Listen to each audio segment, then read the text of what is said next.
सतगुरु की खोज करो। और सतगुरु कौन होगा, सतगुरु की पहचान क्या होगी, ये हमारे सभी सदग्रंथ भी बताते हैं। सतगुरु की सबसे पहली पहचान बताई है कबीर परमात्मा जी ने अपनी प्यारी आत्मा धर्मदास जी को, कि जो संत मम सत शब्द दरढ़ावे, वा के संग सब राड बढ़ावे। ऐसी संत मेहनतन की करनी, और धर्मदास में तो से वर्णी।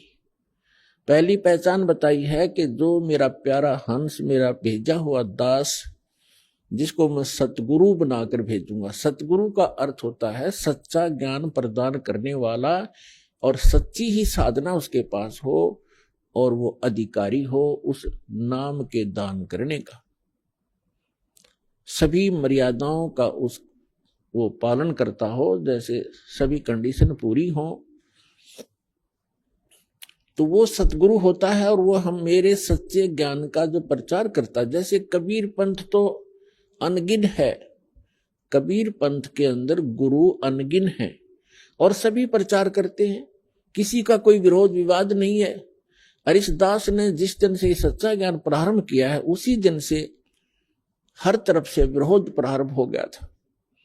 लेकिन परमात्मा साथ होता है तो विरोध लास्ट में व्यर्थ ही होता है उन लोगों का, और फिर उनको पछताने के अतिरिक्त कुछ भी हाथ नहीं लगता।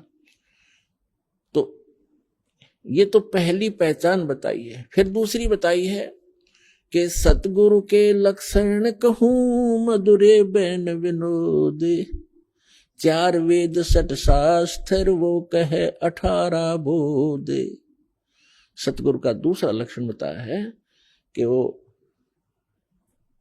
एक विशेष ज्ञान प्रदान करता है, और सर्व सदग्रंथों को आधार मानकर अपना ज्ञान प्रचार करता है। सभी सदग्रंथों का, सभी धर्मों के मूल ज्ञान का वो ज्ञाता होता है। फिर श्रीमद् भगवद गीता के अंदर चौथे अध्याय के 34वें श्लोक में और चौथे अध्याय के 32वें श्लोक में एक विशेष प्रमाण दिया है। गीता ज्ञानदाता ये ब्रह्म है, श्री ब्रह्मा, श्री विष्णु, श्री शिव जी के पूज्य पिताजी हैं ये, और इन तीनों की माता दुर्गा है। तो इसके लोक में हम रह रहे हैं, ये काल है, इसको श्राप लगा हुआ है। 1 लाख मानव शरीरधारी प्राणियों के सूक्ष्म शरीर को, इसके 21वें ब्रह्मांड में एक तपतशिला है जो एक बहुत गुप्त स्थान है। इसके अतिरिक्त यहाँ का प्राणी वहां कोई नहीं पहुंच सकता। ऐसे गुप्त स्थान पर इसने ये अपना जो है एक भोजनालय बना रखे है। तो 1 लाख मानव शरीरधारी प्राणियों के सूक्ष्म शरीरों को वहां तपतशिला, एक बहुत बड़ी तई है पत्थर की, अपने आप ऑटोमेटिक गर्म रहती है, और उसके ऊपर डाल दिए जाते हैं। उनके अंदर से निकाल कर वो सूक्ष्म गंध को जो प्रत्येक प्राणी सारे जीवन में आहार करता है।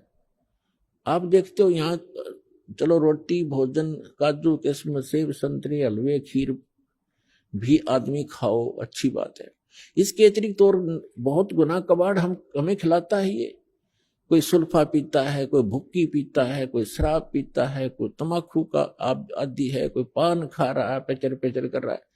ये कोई खाने की चीज है? मानो आहार है ये। तो ये क्यों करवाता है? इसलिए करवाता है यार, इनको इतने प्रबल होकर लग जाते हैं, कहते छूटती नहीं, छूटने ये मन नहीं देता। और मन कौन है? ये स्वयं ज्योत निरंजन, ये काल है, 21 ब्रह्मांड का स्वामी है। तो जीव कैसे इससे बाहर हो सकता है? कैसे छोड़ सकता है विकारों को? इस निरंजन का बाप मिले, इस निरंजन से भी शक्तिशाली समरस मिलेगा, तब ये मन हटने लगेगा, तब ये दूर भागेगा, तब ये प्राणी विकारों को छोड़ सकेगा। मन को परमात्मा ही रोक सकता है। तो वो परमात्मा समर्थ कबीर परमेश्वर है। तो ये जो सब कुबाड़ हमें खिलाता है, अपने लिए ये मसाला तैयार करता है आपके माध्यम से। फिर जिसने ज्यादा विकार कर रखे हैं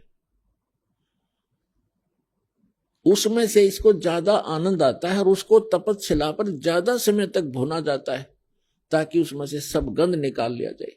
जीव मरता नहीं, सूक्ष्म शरीर सुरक्षित रहता है, उसमें पीड़ा घनी होती है।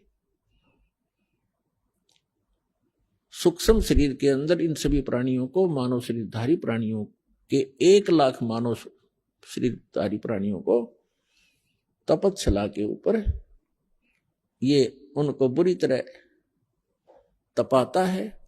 और जैसे खील बुनते हैं, चटक पटक करते हैं, ऐसे करते हो प्राणी चटक पटक, और उनमें से सब गंध को निकाल कर फिर उनको भेज देता है, उड़ा देता है। कोई टाइम फिक्स कर रखा है ऑटोमेटिक। फिर ये प्राणी अपने कर्मानुसार धर्मराज के दरबार में पंक्ति में खड़े हो जाते हैं अपने नेक्स्ट लाइफ के लिए क्या आदेश होगा इसका। फिर कर्मानुसार जिसने गधा बनना गधा बनो, राजा बनना राजा बनो, देव बनना स्वर्ग में जाओ, और 84 लाख योनियों का संस्कार है तो वहां भटको और धक्के खाओ। इसने अपना उल्लू सीधा करने के लिए आप जी को यहां रोक रखा है।